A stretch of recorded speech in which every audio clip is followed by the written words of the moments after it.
Assalamualaikum warahmatullahi wabarakatuh. Jumpa lagi di channel Batara Energi. Nah, pada video kali ini saya ingin membahas tentang perkembangan terbaru tentang PLTS atap di Indonesia. Nah, untuk diketahui bersama, sebelumnya definisi PLTS atap menurut Peraturan Menteri ESDM Nomor 49 Tahun 2018 adalah sistem PLTS yang terhubung ke jaringan PLN dan dipasang pada atap atau bagian lain dari bangunan milik pelanggan PLN. Jadi dengan definisi tersebut, yang dimaksud dengan PLTS atap adalah PLTS yang dipasang di bangunan milik pelanggan PLN. Nah, dan sistemnya ini on grid karena terhubung ke jaringan PLN. Dan ada sistem PLTS yang lain seperti sistem PLTS hybrid dan sistem PLTS off-grid itu tidak termasuk dalam definisi tersebut. Jadi untuk PLTS hybrid maupun off-grid itu disebutnya dengan PLTS saja. Dan untuk sistem PLTS off-grid itu sudah diatur tersendiri dalam Permen ESDM nomor 12 tahun 2019, yaitu sistem pembangkit untuk kepentingan sendiri. Jadi teman-teman jangan sampai salah menggunakan kosakata ya, karena beda nomenklatur, ini beda peraturan. Dan pada kali ini saya ingin membahas khusus tentang sistem PLTS atap nih.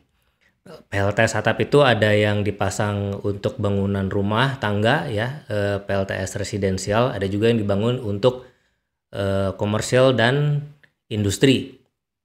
Nah, beberapa tahun yang lalu pemerintah telah mencanangkan target bauran energi baru terbarukan sebesar 23% di tahun 2023. Jadi memang angkanya itu memang dirancang khusus ya, 23% di tahun 2023 yang lalu.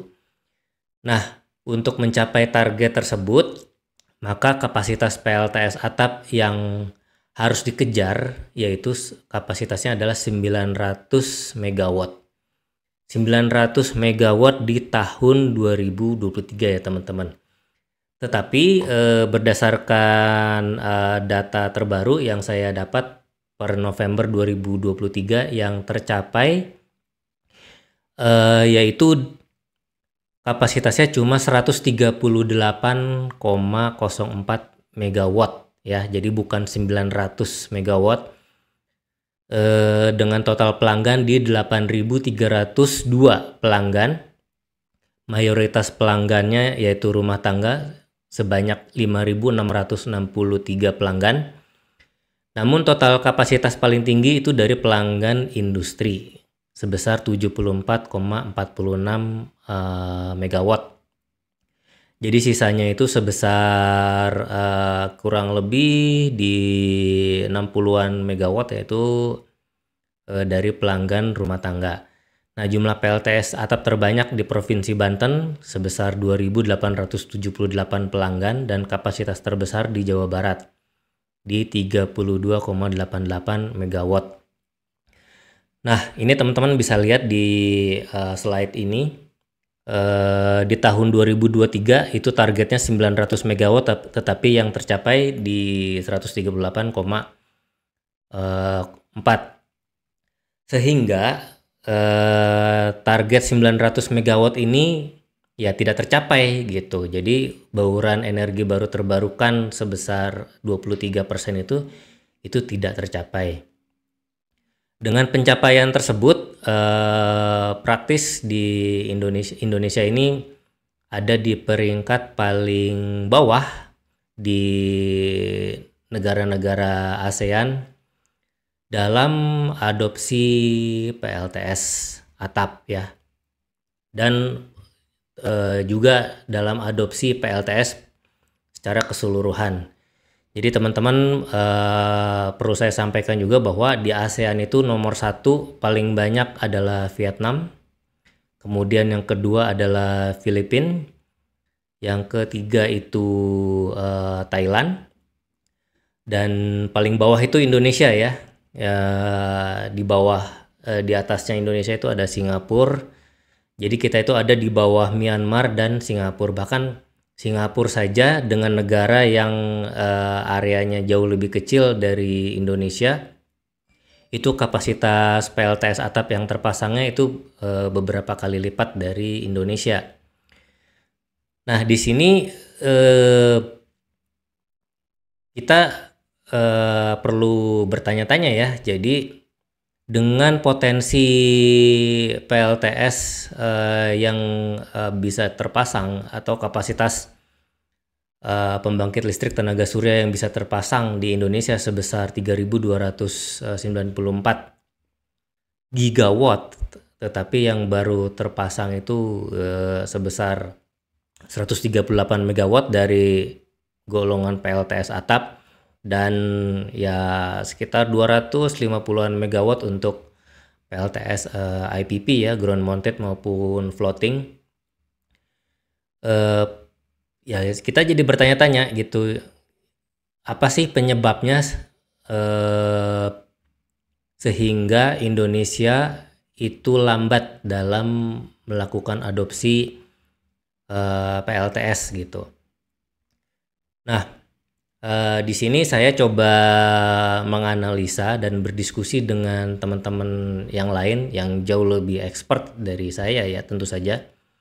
Jadi saya menemukan beberapa faktor yang menyebabkan PLTS atap juga industri PLTS pada umumnya itu terhambat. Nah, hambatan-hambatan apa saja yang menyebabkan PLTS di Indonesia itu kurang berkembang gitu atau lambat. Nah, penyebab yang pertama adalah public awareness. Jadi jadi ada beberapa penyebab teman-teman, dari 1 sampai yang paling terakhir itu adalah penyebab yang paling dominan ya, penyebab yang paling kuat. Nah, yang nomor 1 ini adalah penyebab yang tidak begitu kuat gitu. Nah, yang nomor satunya apa? Nomor satunya adalah public awareness atau kesadaran masyarakat tentang manfaat dari PLTS atap dan PLTS pada umumnya. Nah, jadi dengan berbagai macam informasi yang disampaikan oleh media maupun para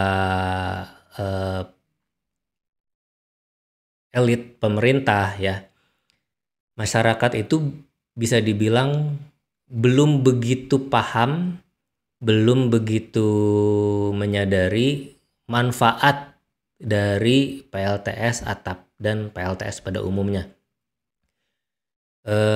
Jangankan menyadari manfaat dari PLTS atap, untuk membedakannya dengan barang yang lain itu juga masyarakat masih banyak yang belum paham. Ini saya punya cerita yang unik ya teman-teman. Jadi pada tahun 2022 ketika saya sedang melakukan instalasi PLTS hybrid di Bandung ya. Jadi saya kan sedang supervisi di bawah. Teknisi sedang melakukan loading material, terutama loading solar panel ke atap. Nah, kami melakukan loading solar panelnya itu lewat tanah kosong di samping bangunan. Nah, jadi kegiatan itu kan kelihatan dari luar ya, jadi orang-orang bisa ngelihat, oh ini ada orang yang sedang kerja di bangunan tersebut. Nah, ada salah satu orang yang lewat gitu pakai sepeda, berhenti, kemudian nanya, itu apa gitu. Itu solar panel gitu. Buat apa Mas gitu. Itu buat listrik, saya bilang gitu. Oh, kapasitasnya berapa gitu kan. Total 3.300 watt peak, saya bilang gitu. Oh gitu ya.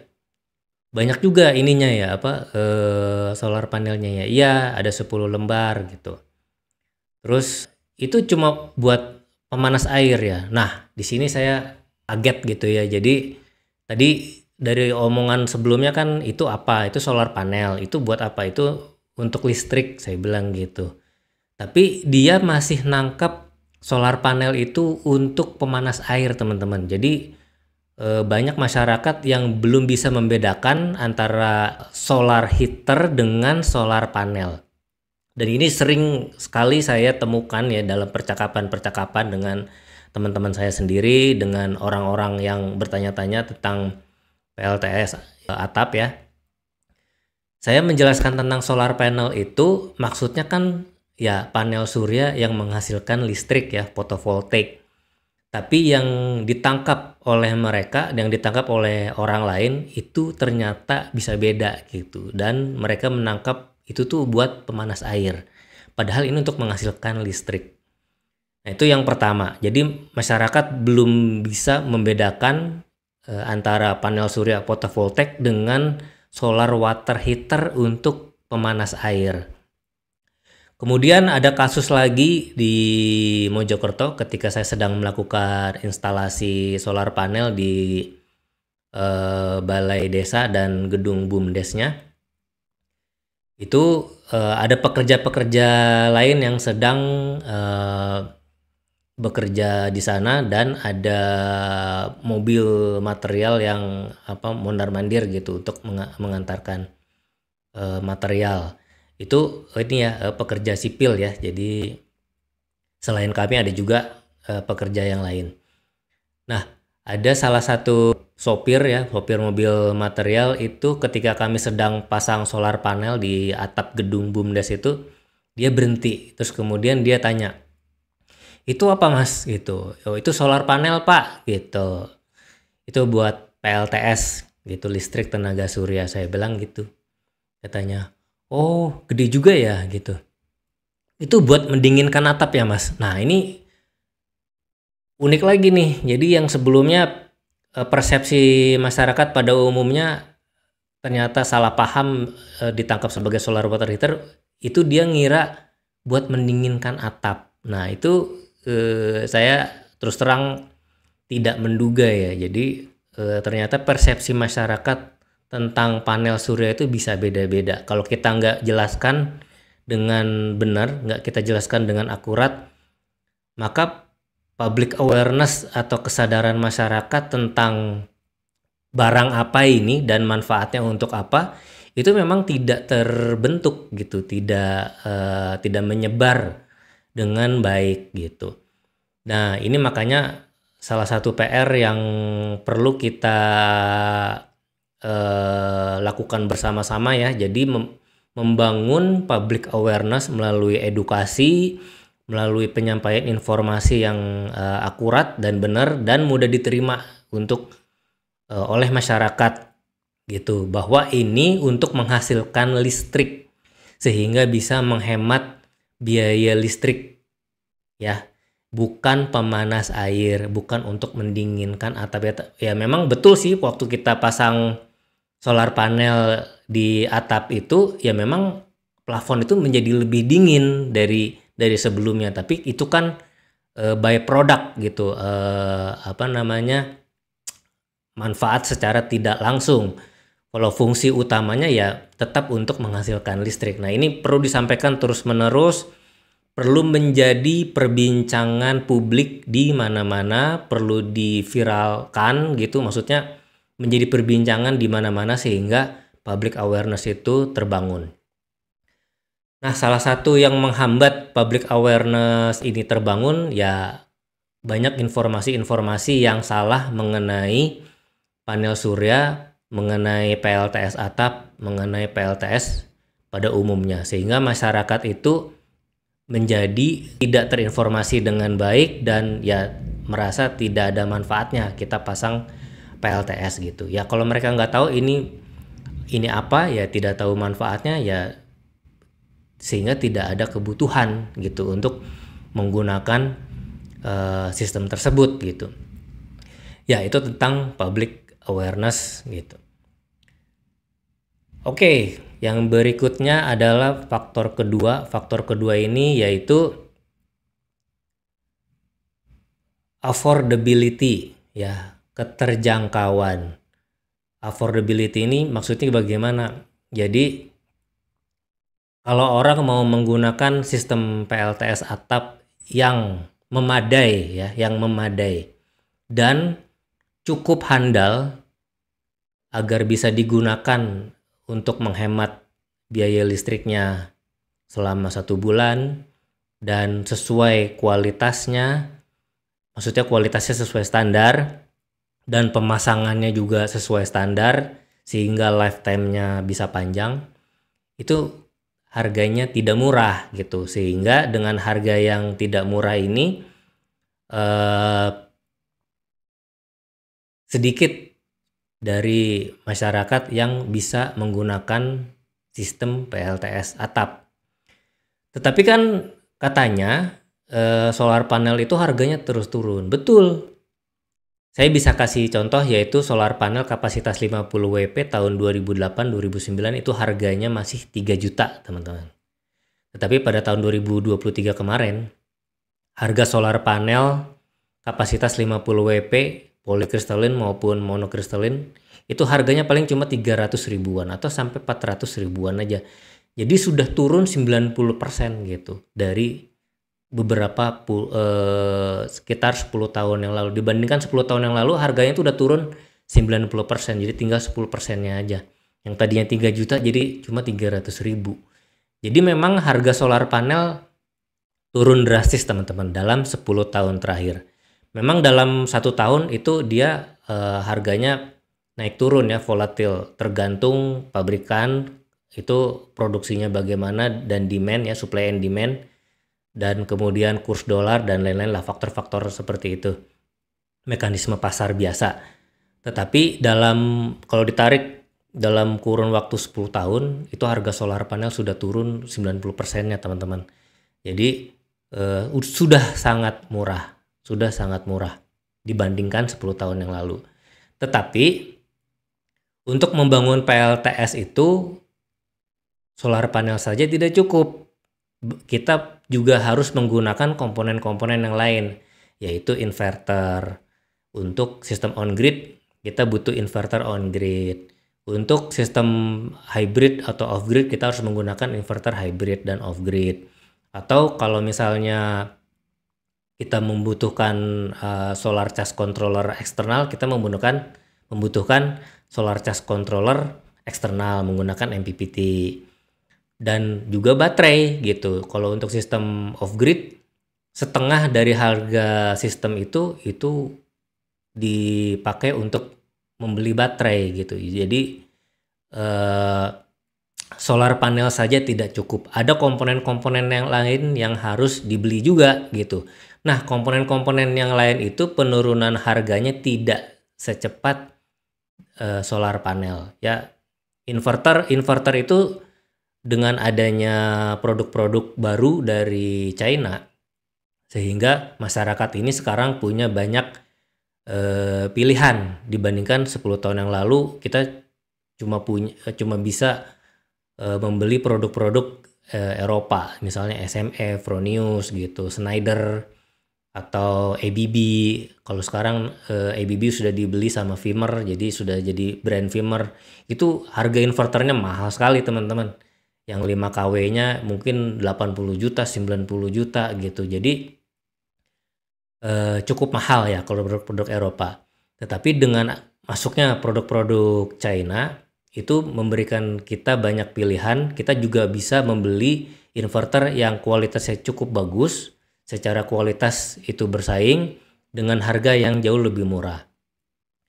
Tetapi ada komponen yang lain juga, yaitu baterai kalau kita menggunakan sistem off-grid atau hybrid off-grid.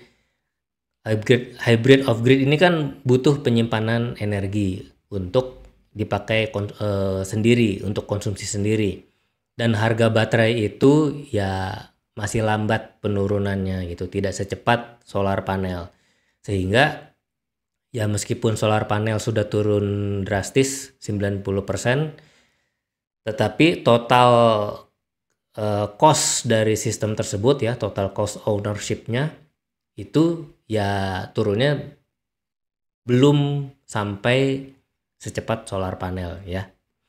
Nah, saya tapi bisa kasih ilustrasi begini teman-teman. Tahun 2016 itu saya pernah hitung-hitung untuk membangun PLTS dengan kapasitas 20 kWp, 20 kWp ya.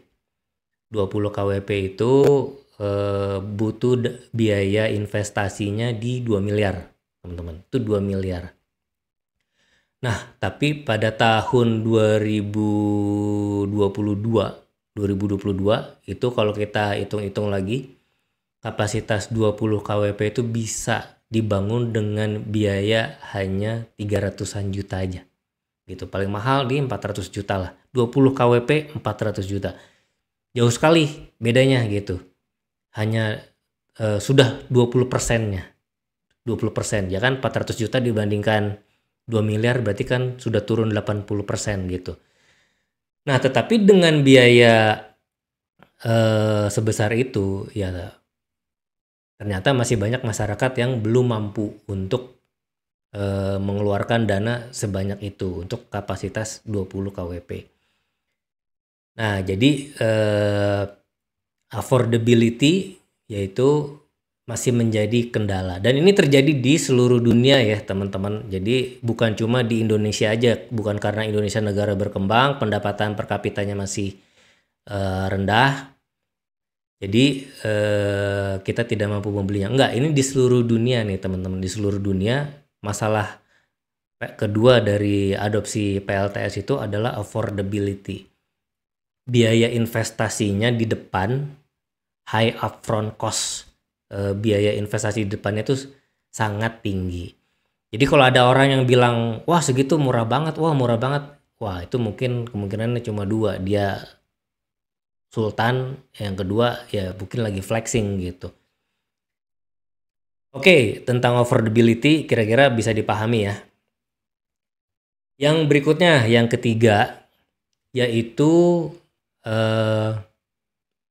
masih sedikit atau bisa dibilang hampir tidak ada opsi pembiayaan untuk PLTS atap, terutama untuk kelas residensial. Nah, pembiayaan dari pihak ketiga ini yang ada di Indonesia sekarang itu baru dari beberapa perusahaan ya, 1, 2, mungkin 3 perusahaan, dan mereka hanya tertarik untuk memberikan pembiayaan untuk kelas industri. Jadi ada yang minimum kapasitinya 200 kWp dengan tagihan PLN paling kecilnya di 200 juta. Ada yang mensyaratkan minimum kapasitinya di 100 kWp, ada yang mensyaratkan kapasitas minimumnya di 1 mega. Jadi mereka pilih-pilih calon pelanggan yang akan mereka berikan pembiayaan. Untuk industri mungkin itu bisa diadopsi. Jadi banyak industri yang tagihan listriknya itu 1 bulannya itu udah 1 miliar, 1,2, 900 juta. Itu banyak pabrik-pabrik itu daya listrik yang digunakan itu ya paling kecil 1 mega, 1,1.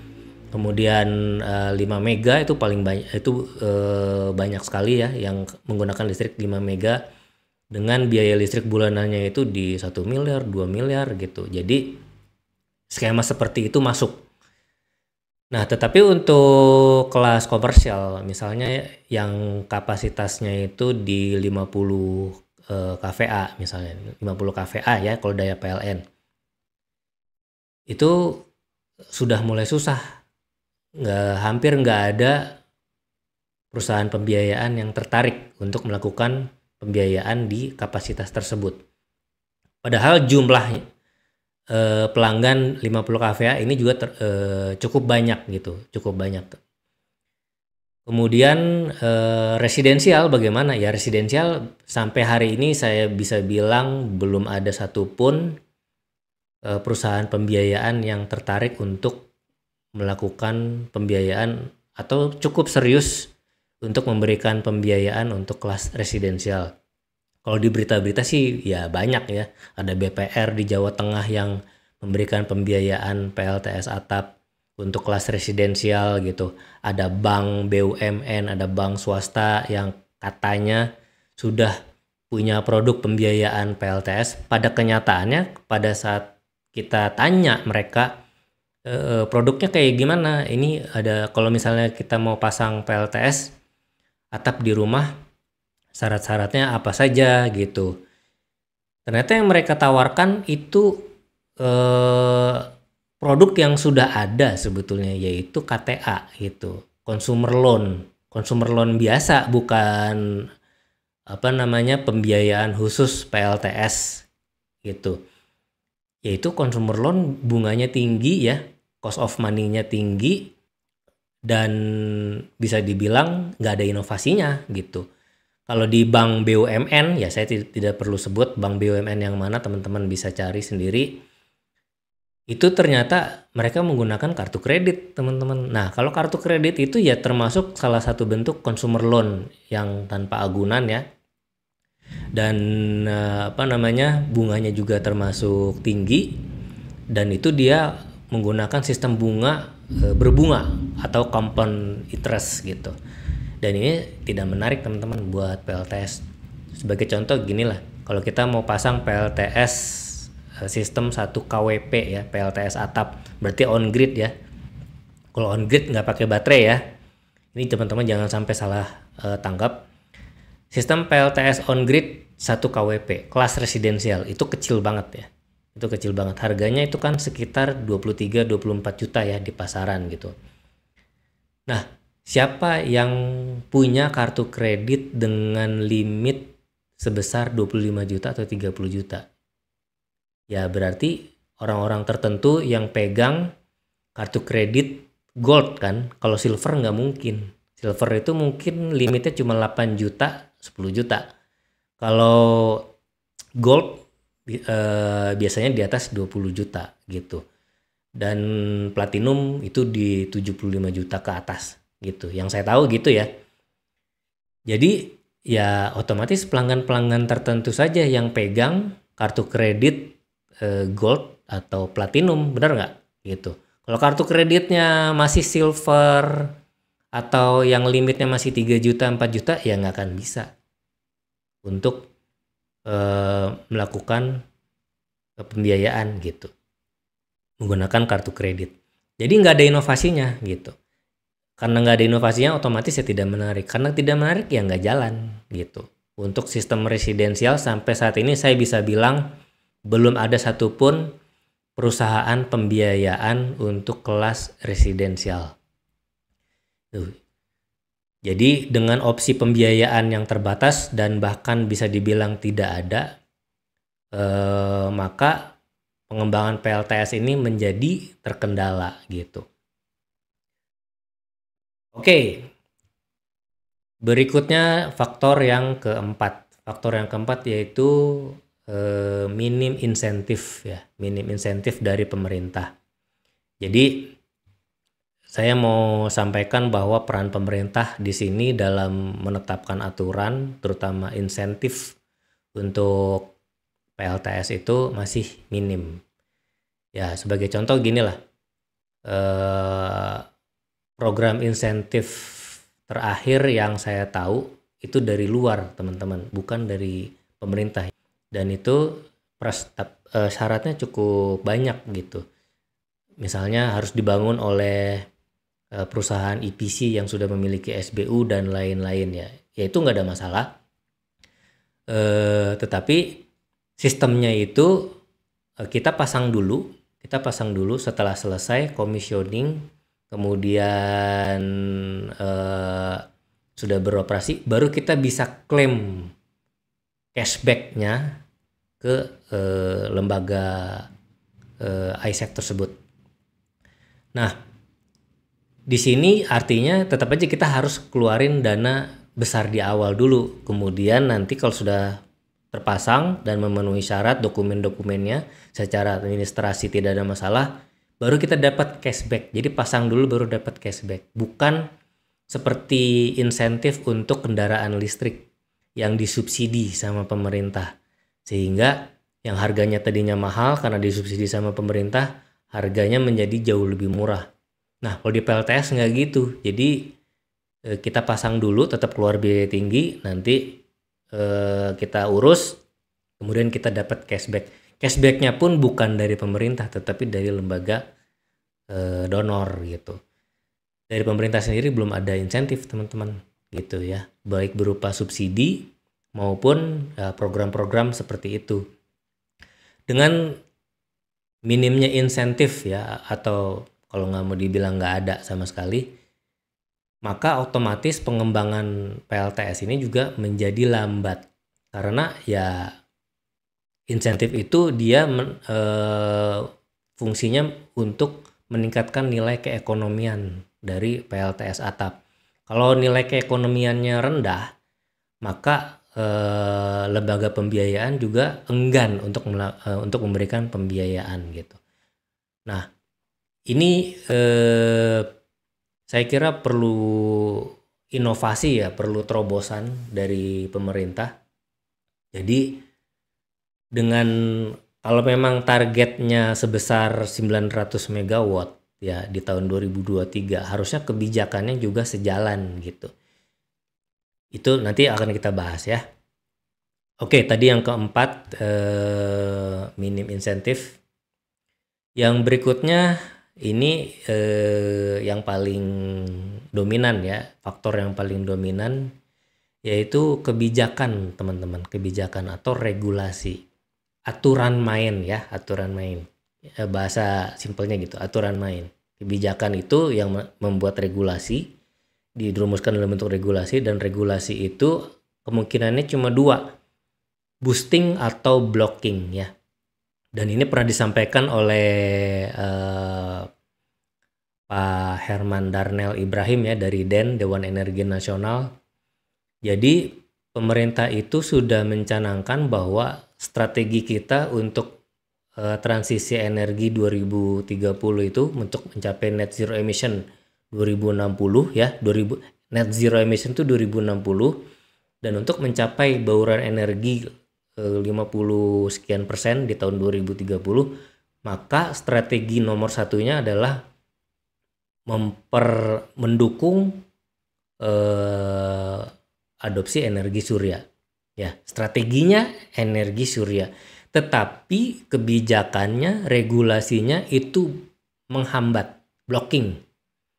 Itu enggak jadi menimbulkan kebingungan gitu di pelaku pasar, terutama kami ini nih di EPC dan juga investor. Bagi investor itu mereka melihat di sini ada uncertainty, ketidakpastian. Ketidakpastian yang dimaksud ini bukan ketidakpastian dari risiko bisnis ya teman-teman ya. Ini saya pernah ngomong Pak di suatu forum di asosiasi, Pak ini kebijakan yang seperti ini tuh menimbulkan kebingungan karena ada uncertainty gitu bagi investor. Yang dimaksud uncertainty ini bukan risiko bisnis ya. Risiko bisnis itu untung rugi kita udah biasa teman-teman. Kami sebagai swasta bukan BUMN. Kalau untung dinikmati sendiri, kalau rugi kan ditanggung sendiri. Jadi kami bukan masalah untung rugi karena risiko bisnis. Tapi uncertainty yang saya maksud itu adalah ketidakpastian aturan main. Ketidakpastian aturan main itu menyangkut benar dan salah, bukan untung rugi, teman-teman. Untung rugi itu ya udah biasa kita mah sebagai pelaku bisnis swasta yang tidak didanai oleh APBN gitu. Beda sama BUMN yang kalau misalnya rugi diselamatin sama negara gitu. Kalau kami kan enggak. Jadi bukan masalah untung rugi, masalah aturan main tentang benar dan salah. Ya sebagai contoh gini kita mau masang on grid dengan kapasitas segini, itu menurut aturan boleh atau tidak gitu, bukan untung atau enggak gitu. Kan regulasi tentang PLTS atap itu yang terbaru yaitu Permen ESDM nomor 26 tahun 2021. Di situ sudah dijelaskan bahwa kapasitas terpasang yang diizinkan adalah 100% dari daya PLN terpasang. Aturannya begitu, tetapi pada pelaksanaannya ternyata kan nggak begitu. Pada kenyataannya PLN membatasi 15%, itu saya ingat banget tuh. bulan Januari ada memo ya kan, disebar ke seluruh WLP, kemudian kita mengurus KWH Exim itu ke WLP masing-masing. Respon mereka sama gitu, Pak, ini nunggu approval dari pusat gitu, karena kami hanya bisa membolehkan 15%. Nah, aturannya bilang 100%, tetapi pelaksanaannya di lapangan nggak bisa 100%. Jadi yang benar yang mana? Peraturan menteri atau orang lapangan gitu. Ini yang jadi rancu, yang bikin investor bingung, bukan untung rugi ya. Itu Bapak pejabat-pejabat salah nangkep waktu saya nanya begitu. Disangkanya masalah untung rugi. Sorry Pak, kita ini swasta ya. Jadi masalah untung rugi itu udah biasa. Yang kita inginkan adalah kepastian hukum. Ini benar atau salah? Yang benar yang mana? Yang benar aturan yang mana? Gitu. Baru masalah kapasitas. Yang kedua, tentang pengajuan KWH meter exit. Di situ SLA-nya 5 hari harus sudah keluar itu. Waktu kita mengajukan KWH meter exim ke WLP harusnya dalam waktu 5 hari itu sudah keluar. Pada kenyataannya kan nggak begitu gitu.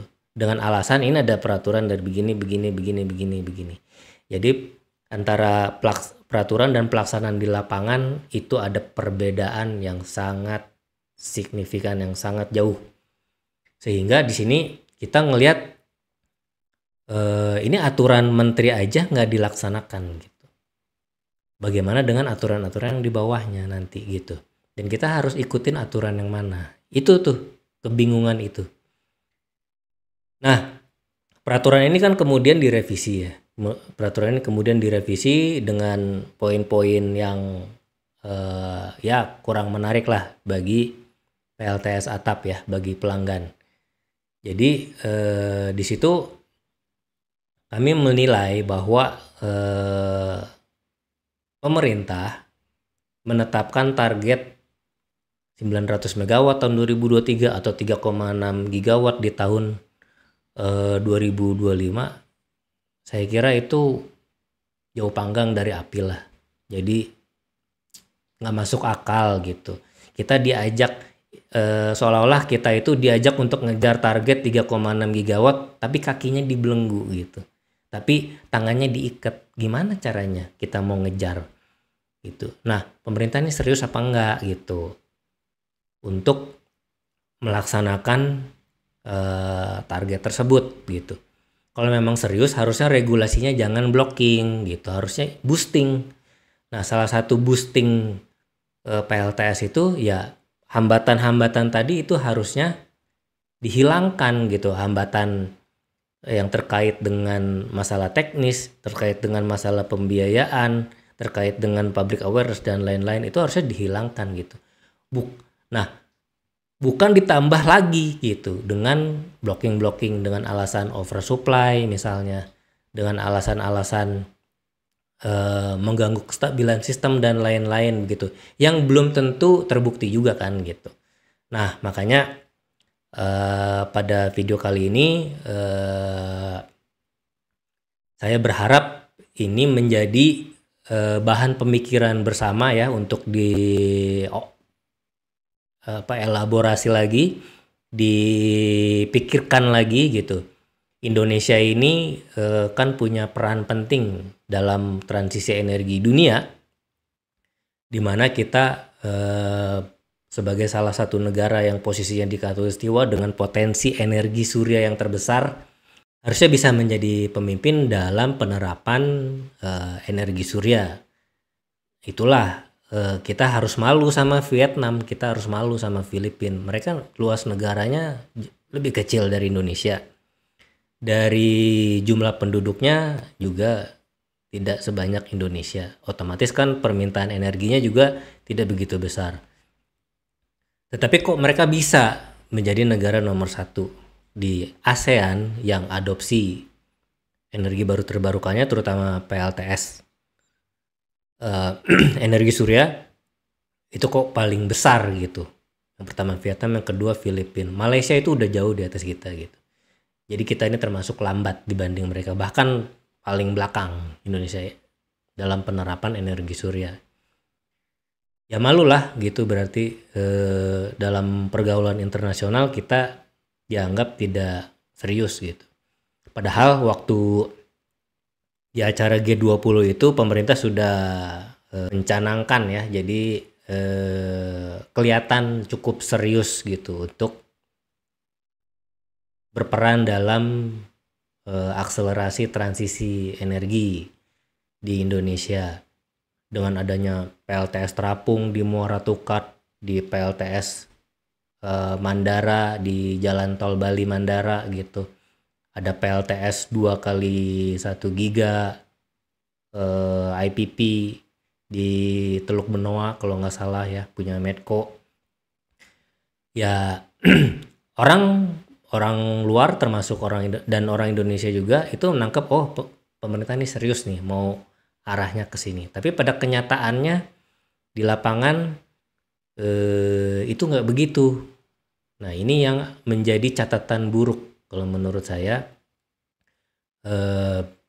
bahwa Indonesia itu baru gembar-gembor bombastis di level elit saja gitu. Jadi ini masih dianggap sandiwara elit saja. Tetapi pada kenyataannya itu nggak begitu. Dan orang-orang luar udah pada nanya sama kita nih teman-teman gitu. Ada seorang lembaga konsultan lah dari Eropa itu pernah nanya ke saya. Waktu itu dia nanya, ini kan Presiden Jokowi sudah mencanangkan Indonesia akan lebih serius nih dalam adopsi PV rooftop. Tapi pada kenyataannya kok di lapangan kita hambatannya kayak begini ya gitu. Regulasinya kok kayak begini ya. Menurut kamu bagaimana gitu? Apakah dia itu berbohong? Apakah pemerintah ini berbohong sama kita gitu? Atau ada yang lain gitu? Ya saya jawabnya diplomatis saja teman-teman.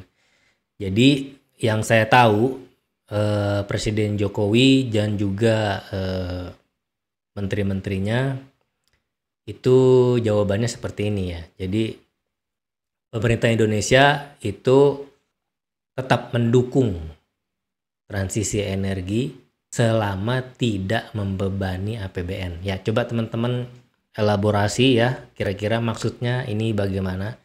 Kalau yang saya tangkap ada kesan bahwa transisi energi itu akan membebani APBN karena pemerintah harus shutdown PLTU lebih awal, dan itu kan otomatis ada penalti yang harus dibayar gitu, ada sanksi penalti yang harus dibayar dan lain-lain, belum ongkos operasionalnya, dan itu akan membebani APBN. Ya itu masuk akal juga gitu, tapi kalau misalnya dihitung-hitung yang paling membebani, yang dianggap paling membebani sebetulnya adalah turunnya revenue PLN. Jadi tiap 1 gigawatt dari PLTS atap yang terpasang dan masuk ke jaringan PLN itu kan mau nggak mau pendapatan PLN turun gitu, dan orang bisa simulasi lah dengan asumsi sekian persen dari pelanggan PLTS itu dari PLTS rumah tangga dan sisanya adalah industri,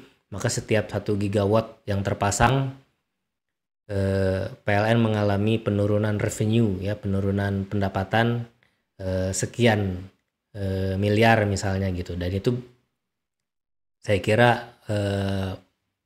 bisa dipahami ya teman-teman. Itu sebabnya pemerintah menjawabnya dengan bahasa seperti itu, tetap mendukung transisi energi selama tidak membebani APBN gitu. Nah, kalau menurut teman-teman bagaimana? Saya sudah jelaskan tadi faktor-faktor apa saja yang menyebabkan PLTS atap ini lambat ya perkembangannya di Indonesia. Hambatannya seperti itu. Saya rekap sekali lagi ya. Yang pertama itu public awareness. Yang kedua itu adalah affordability, ya, harganya masih mahal. Yang ketiga, minim solusi pembiayaan, opsi pembiayaan dari pihak ketiga. Yang keempat itu minim insentif atau hampir tidak ada insentif bagi orang yang akan memasang PLTS atap. Yang kelima, kebijakan gitu. Kira-kira dari poin-poin tersebut, apakah ada yang kurang atau ada yang tidak akurat? Ya, mohon komen di kolom komentar ya, teman-teman. Baik, saya kira demikian yang bisa saya sampaikan. Kita ketemu lagi di video-video selanjutnya. Assalamualaikum warahmatullahi wabarakatuh.